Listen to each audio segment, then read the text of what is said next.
Okay, guys, when we last talked, we had just drilled into Australian bushflower essences.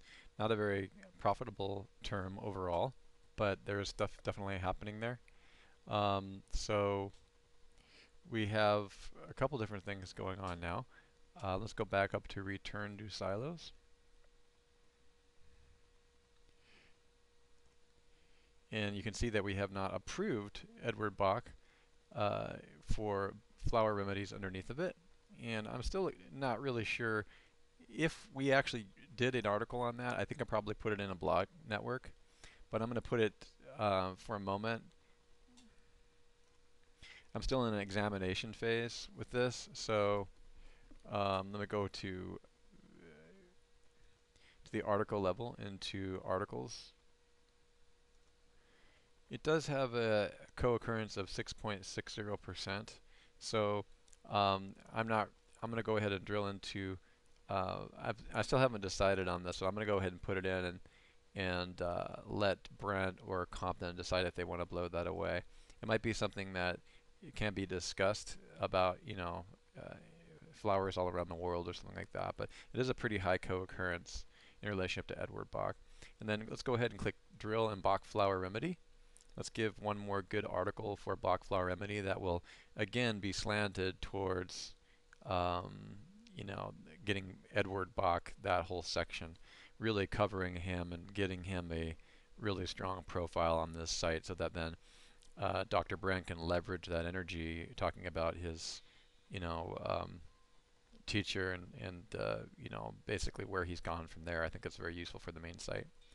My opinion is, even though that Australian flower remedy has a very high co-occurrence, I'm probably thinking we can do a blog article on that where Brand is actually talking to them, talking to the average customer about where the parallels are, and I would probably use that as kind of an international approach to, the new system that he's offering the world. It is pretty high co-occurrence though to Edward Bach, which I thought interesting.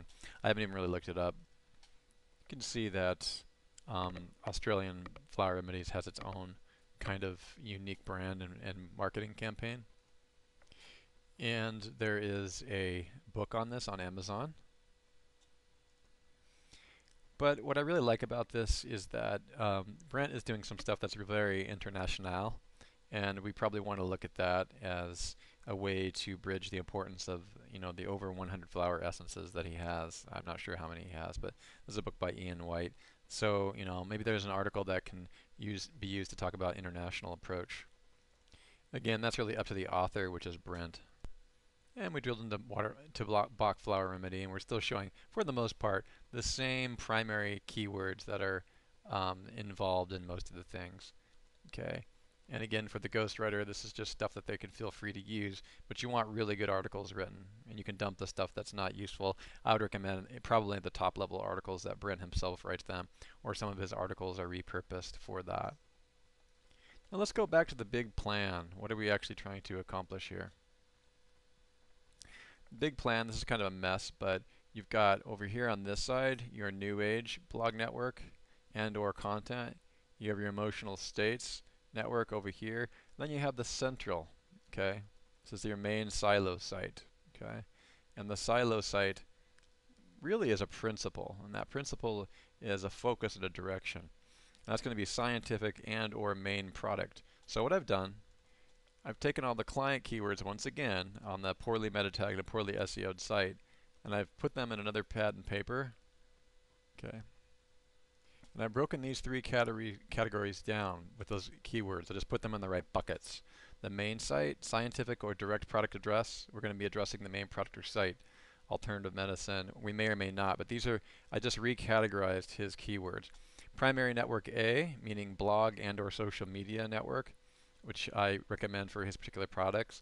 Healing emotional issues, these are emotional issues only, and there's a lot of them. Okay, I just took all that cluster of words and put them in the appropriate category. The other one is spiritual or new age. He really didn't have that many, but they're mixed in there, and they really don't belong because you need to approach them on a separate blog or a separate network for the most part.